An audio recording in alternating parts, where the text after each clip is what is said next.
So I only have a few minutes before I have a call with a good friend of mine, and he's helping with our online platform. We're developing an AI system called Justice AI, which we're rolling out to help criminal justice systems across Africa. I used to do a lot of criminal justice reporting years ago and worked with community radio stations and paralegals. And I think technology can really boost this sector in the most incredible ways. Burn it down, let's start anew. Out of ashes, dreams come true. From the end, we'll rise again. Better now than we've ever been. Last night, my partner and I watched Oprah's special that was sort of beamed into us on Disney Plus, and it was sort of meant as a kind of primer for AI, for people who do not know what AI is. They even had vox pops of sort of nondescript people saying there are the ideas of what AI was, how they've used ChatGPT, or maybe some horror stories around how they've been scammed by AI. And my first thought of looking at these people, right, no name was assigned to any of them. They were against a blank background, similar to this. And you think, wow, this is the part of future media, which is just going to be done by AI. Nameless vox pops are just going to be synthetics from now on, and we will not even know the difference. I always hated vox pops. It's like my most hated form of journalism. But in between these was Oprah, who is now apparently in her 70s and still looks amazing. And she's interviewing sort of these key figureheads around AI. She interviewed Sam Altman, the head of OpenAI, who still comes across as incredibly robotic, even though I think he's being coached all the time, and he is slowly getting better. It's amazing that we now have a tech guy who makes Mark Zuckerberg look incredibly charismatic. But he sort of laid out this idea of a kind of utopia for AI. They then had a few other experts on, but the most significant thing, I think, for me was Oprah interviewed Bill Gates, and they clearly seemed to have some sort of relationship together from the past.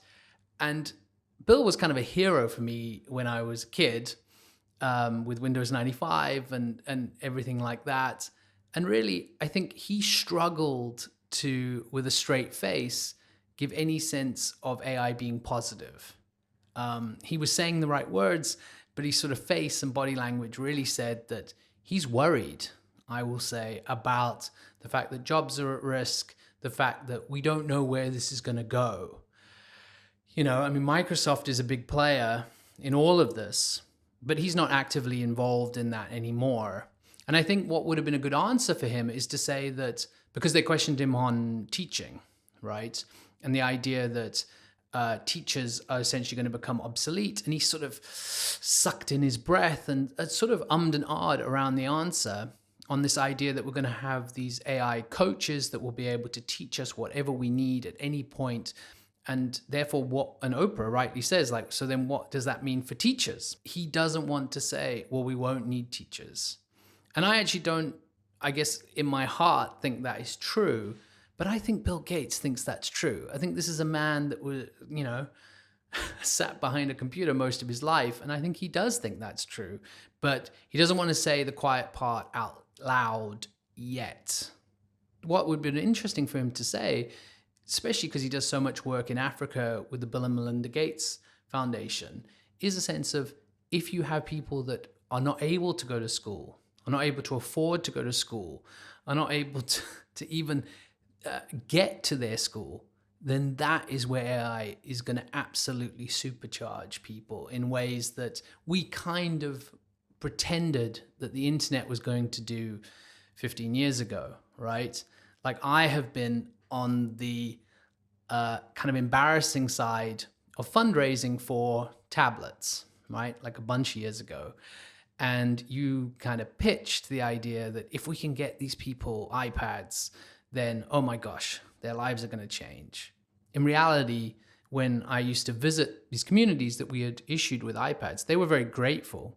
But ultimately, what it kind of did most of the time was a security risk. They were worried about them getting stolen, and often they did get stolen. And ultimately, the data costs, the internet connectivity, all these things made them like big glass metal hunks of things that may be robbed.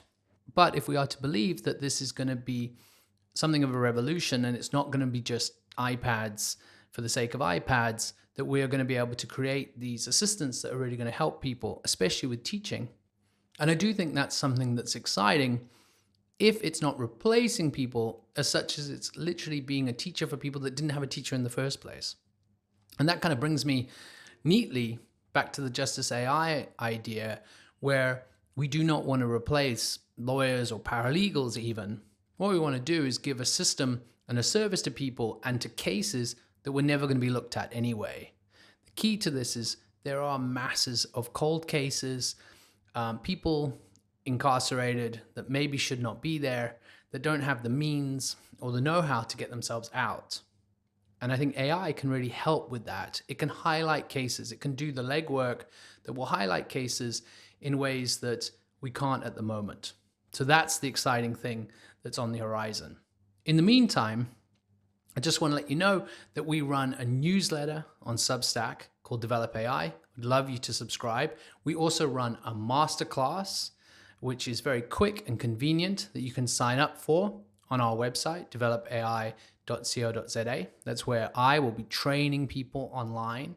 We also offer in-person workshops. So this is much more in depth. We do it for companies and newsrooms. We can help you with generative AI. We can help you with your business models. Really, we're a solution-based AI training company. So we want to survey you around what are the pain points for you, and we can help you use AI to fix those problems. So that's the quick blurb. I'll be back tomorrow. If you have a second, scan through Oprah's interview. Made me quite nostalgic for the 90s and watching the Oprah show kind of every day. And let me know what you think in the comments. Cheers. Burn it down, let's start anew.